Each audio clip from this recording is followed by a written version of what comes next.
Hello दोस्तों, मैं doctor रश्मि त्रिपाठी आपका अपने चैनल लव फाइटर्स अकेडमी में स्वागत करती हूँ। दोस्तों, आज के सेशन में जो मैं केस लेके आई हूँ वह दिल्ली हाई कोर्ट का लेटेस्ट जजमेंट है। और आज के केस का जो मुद्दा है वह था तो अग्रिम जमानत को लेके, लेकिन मामला यहाँ रहता है क्रूरता का। और वो भी क्रूरता किसके ऊपर? क्रूरता इस बार पत्नी के ऊपर ना होकर के पति के ऊपर क्रूरता की गई थी। तो जैसा कि ये एक अनोखा मुद्दा था, तो चलिए हम लोग अपना सेशन स्टार्ट करें। उस केस को विस्तार से जानते हैं और जानते हैं कि दिल्ली हाई कोर्ट ने अपने जजमेंट में क्या बातें बताई, क्या महिला को अग्रिम जमानत मिल पाता है कि नहीं, और किस तरह की क्रूरता पुरुष के साथ की गई थी। तो जैसा कि केस जो रहता है, केस के फैक्ट कुछ यूं रहते हैं कि एक पुरुष ने अपने पत्नी के खिलाफ एफआईआर कराया था। और एफआईआर क्यों कराया था? एफआईआर इसलिए कराया था, उसका ये कहना था कि मेरी पत्नी ने मेरे ऊपर गर्म पानी और उसमें मिर्चे और नमक डाल करके मुझे, मेरे ऊपर, मैं सो रहा था और फेंक दिया और मुझे कमरे में बंद कर दिया और मेरी मोबाइल वगैरह लेकर के भाग गई, मतलब वहां से चली गई। और उससे मुझे बहुत शारीरिक मतलब पीड़ा हुई, बहुत सारी चोटें लगी जलने की वजह से। और उसके साथ ही साथ उसने ये भी कहा कि महिला ने अपनी 3 महीने की बच्ची को भी उसी कमरे में जो है लॉक करके वो चली गई थी। तो जैसा कि जब एफआईआर में सारी बातें जब लिखाई तो पुलिस ने जो है, महिला जो है डर गई कि अब पुलिस उसे गिरफ्तार कर लेगी। तो इसीलिए महिला ने अपनी अग्रिम जमानत के लिए दिल्ली हाई कोर्ट में एक याचिका डाल रखी थी। तो चलिए अब हम लोग जानते हैं कि कौन से जज थे जो इस केस की सुनवाई कर रहे थे और क्या महिला को अग्रिम जमानत मिलता है या नहीं। जैसा कि यहाँ पे जो दिल्ली हाई कोर्ट में जस्टिस थे वो थे स्वर्णकांता शर्मा, जो इस केस की सुनवाई कर रहे थे। एकल पीठ थी जो इस केस की सुनवाई कर रही थी। जब उन्होंने सारे सबूतों, गवाहों, परिस्थितियों और सारी बातों को जाना, तो चलिए हम लोग देखते हैं उन्होंने क्या बातें कही। जैसा कि देखिए, पहली बात तो कोर्ट ने यहाँ यह भी बात कही कि जो क्रूरता होती है जरूरी नहीं है कि हमेशा वो पत्नी के साथ ही हो। जैसा कि हम लोग ये देखते आए हैं कि ज्यादातर पुरुष ही महिलाओं के ऊपर क्रूरता करते हैं, उनके साथ गलत व्यवहार करते हैं। तो यहाँ पे मामला उल्टा था। तो वही कोर्ट ने कहा कि जरूरी नहीं है कि हमेशा पुरुष ही महिला पे क्रूरता करें। कभी कभी ऐसा भी सिचुएशन आता है कि महिलाएं भी पुरुष के ऊपर ऐसे जो है गंभीर क्रूरता कर देती हैं। तो आगे कोर्ट ने यहाँ पे कहा कि न्यायालयों को सतर्क रहना चाहिए और यह सुनिश्चित करना चाहिए कि जिस तरह महिलाओं को क्रूरता और हिंसा से सुरक्षा की आवश्यकता है, उसी तरह पुरुषों को भी कानून के तहत समान सुरक्षा का अधिकार है। यहाँ पे देखिए, जब सारी परिस्थितियों को दिल्ली हाईकोर्ट ने देखा तो उन्हें ऐसा लगा कि यहाँ महिला ने भाई गलती तो की है।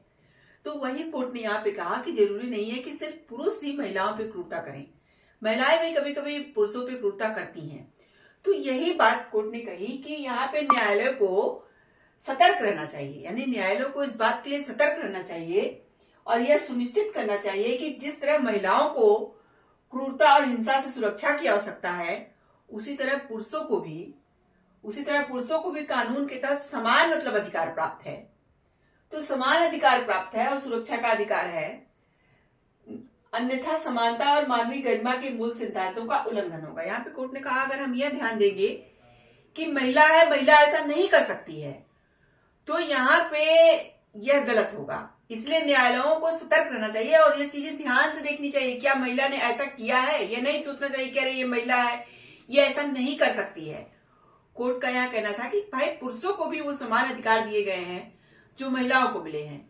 तो यहाँ अगर हम ध्यान से इस चीजों को नहीं जानेंगे, नहीं समझेंगे क्या महिला भी ऐसा कर सकती है, और हम महिला मतलब लिंग के आधार पे महिला को छूट दे देंगे, तो यहाँ यह बात उचित नहीं होगी। और यह क्या होगा? यह समानता और मानवीय गरिमा के मूल सिद्धांतों का यहाँ पे उल्लंघन हो जाएगा।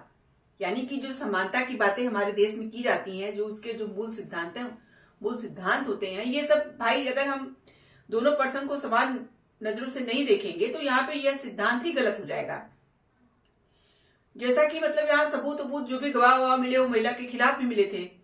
तो इसी बात पे कोर्ट ने कहा कि भाई इस सब बातों को ध्यान देना चाहिए और न्यायालयों को सतर्क रहना चाहिए कि ऐसा पुरुषों के साथ भी हो सकता है और पुरुष को भी यहाँ जो है समान अधिकार मिले हुए हैं। तो इसीलिए यहाँ पे यही कोर्ट ने कहा कि इस बात का ध्यान देना चाहिए, नहीं तो मानवीय गरिमा के मूल सिद्धांतों का और समानता का यहाँ उल्लंघन होगा। आगे कोर्ट ने कहा कि एक लिंग का सशक्तिकरण और उसे सुरक्षा दूसरे लिंग के प्रति निष्पक्षता की कीमत पर नहीं मिल सकती है। यहाँ पे कोर्ट ने कहा कि मान लो एक लिंग का सशक्तिकरण, यानी जैसे महिलाओं के सशक्तिकरण की जो बात हो रही है, हमारा देश महिला को सशक्तिकरण की ओर ले जा रहा है, तो यही बात यहाँ पे कोर्ट ने कही कि अगर एक लिंग का सशक्तिकरण और उसे सुरक्षा दूसरे लिंग के प्रति निष्पक्षता की कीमत पर मिल सकती है तो ऐसा नहीं हो सकता। यानी एक लिंग को आप बढ़ावा दे रहने के लिए, सशक्तिकरण करने के लिए दूसरे लिंग के साथ गलत करें तो यह सही नहीं होगा। और यहाँ पे देखिए महिला के खिलाफ ही सारा जो है एविडेंस और प्रूफ जा रहा था। तो इसीलिए कोर्ट ने कहा कि भाई अगर हम लिंग को देखते हैं कि महिला है, उन्हें अग्रिम जमानत दे दी जाए तो यहाँ पे ठीक नहीं होगा, तब ये पुरुष के साथ गलत हो जाएगा क्योंकि महिला ने ऐसा कार्य किया था जो ठीक नहीं था। तो वही इसी बात पे कोर्ट ने कहा कि एक लिंग का यहाँ सशक्तिकरण के लिए आप दूसरे लिंग के प्रति निष्पक्षता की कीमत पे भाई उसको नहीं मिल सकती है। फिर जीवन के लिए खतरनाक शारीरिक चोट पहुंचाने वाले अपराधों से सख्ती से निपटा जाना चाहिए। यहाँ पे देखिए महिला ने जो अपने पति को एकदम उबलता हुआ पानी, नमक और मिर्च के साथ डाला था, तो यहाँ उसका जीवन खतरे में पड़ गया था। वही कोर्ट ने कहा कि जीवन के लिए खतरनाक शारीरिक चोट पहुंचाने वाले जो अपराध होते हैं उनको सख्ती से निपटा जाना चाहिए। और यहाँ पे जो है लिंग को ध्यान में नहीं देखना चाहिए कि महिला है या पुरुष है। देखिए आगे कोर्ट ने कहा है ये बातें, चाहे अपराधी पुरुष हो या महिला, क्योंकि लिंग की परवाह किए बिना हर व्यक्ति का जीवन और सम्मान समान रूप से कीमती है। यहाँ पे कोर्ट ने कहा कि लिंग की परवाह किए बिना, यानी कि हम लिंग की परवाह क्यों करें कि महिला है या पुरुष है। अगर कोई ऐसा कार्य किया जाता है जो कि गंभीर चोट पहुंचाने वाला है, शारीरिक चोट, खतरनाक शारीरिक चोट पहुंचाने वाला है जिससे व्यक्ति की मृत्यु तक हो सकती है, तो यहाँ पे ऐसे अपराधों में ये नहीं देखना चाहिए कि अपराध करने वाला पर्सन महिला है या पुरुष है। यहाँ पे कोर्ट ने यह बात भी कही। आगे कोर्ट ने कहा कि क्योंकि हर व्यक्ति का जीवन और सम्मान समान होता है, समान रूप से कीमती है। भाई हर पर्सन का जीवन और सम्मान जो होता है वो समान रूप से कीमती है, वो चाहे महिला हो या पुरुष है। तो यहाँ पे महिला ने गलत काम किया था कोर्ट की नजरों में। कोर्ट ने कहा कि हाँ महिला ने ऐसा किया, उसके लिए सबूत वगैरह, जो गवाह वगैरह वो भी सब मिल रहे थे और उसके पति के ऊपर जो शारीरिक चोट वगैरह थी वो भी थी। तो इसी बात पे कोर्ट ने कहा कि भाई ऐसे खतरनाक काम है तो इसमें हम लिंग को क्यों देखें। अगर व्यक्ति को जो चोट पहुंचाई गई है वो खतरनाक शारीरिक चोट है तो जो है यहाँ पे लिंग का ध्यान नहीं दिया जाएगा। सॉरी। आगे कोर्ट ने कहा कि पति जलने की चोटों से असहनीय दर्द से करा रहा था और चिकित्सीय सहायता लेने से असमर्थ था। क्योंकि देखिए यहाँ पत्नी क्या की थी, मोबाइल फोन भी लेकर के उनका चली गई, तो वो मतलब किसी से बात भी नहीं कर पा रहे थे कि अपना बचाव कर सकें। तो इसी बात पे कोर्ट ने कहा कि यहाँ पे जो पति थे जलने की चोटों से असहनीय दर्द से करा रहे थे और चिकित्सीय सहायता लेने में वो असमर्थ थे और परिस्थितियों से गंभीर नुकसान, यहाँ तक कि मौत का भी इरादा स्पष्ट हो रहा है। यानी कोर्ट ने कहा कि यहाँ परिस्थितियों को देखने पे ऐसा पता चल रहा है कि गंभीर नुकसान है या यहाँ तक कि मौत का भी जो है इरादा स्पष्ट दिख रहा है। कोर्ट ने महिला को अग्रिम जमानत याचिका क्या कर दी, खारिज कर दिया।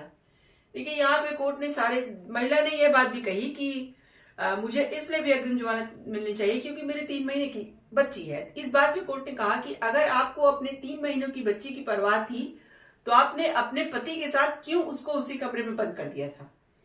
यानी कि आप इतनी मतलब निर्दयी माँ हो कि आप अपने 3 महीने के बच्चे को भी छोड़ करके उसी कमरे में आप चली आई। आपने ये भी नहीं सोचा कि बच्ची रो रही है या क्या कर रही होगी, आपको इन सब किसी बातों का परवाह नहीं है। तो अगर आप अब ये कहती हैं कि मेरी बच्चे की खातिर मुझे छोड़ दिया जाए तो यहाँ पे जो है आपकी यह बात भी नहीं मानी जाएगी। और कोर्ट में जो है इनकी सारी दलीलों को जो महिला ने दिया था उसको खारिज कर दिया और इनकी याचिका अग्रिम जमानत याचिका को ही खारिज कर दिया और महिला को अग्रिम जमानत नहीं दिया गया। तो ये था दिल्ली हाई कोर्ट का पूरा जजमेंट। देखिए आज का जो जजमेंट है वह बहुत ही गंभीर मुद्दे पे था कि महिला ने अपने पति के साथ जो भी खतरनाक काम किया था, गर्म पानी वगैरह फेंका था, इससे कोर्ट भी बहुत नाराज हुई थी। कोर्ट का ये कहना था कि यहाँ लिंग को नहीं देखा जाएगा। जैसा कि ये महिला है, महिलाओं के साथ हम लोग जानते हैं कि हमेशा कोर्ट जो है नरमी के साथ ही पेश आती है, नरम रुख अपनाती है।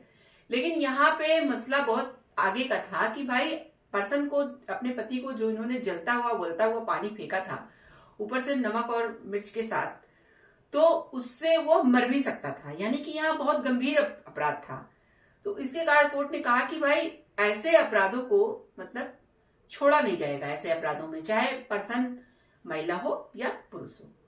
तो आशा करते हैं कि आज का सेशन आपको पसंद आया होगा। आप मेरे चैनल को लाइक कीजिए, सब्सक्राइब कीजिए, शेयर कीजिए, बेल आइकन को दबाइए, जिससे ऐसे ही नए नए केसों और जानकारी इसमें आपको अवगत करती रहूं। तो थैंक यू वेरी मच।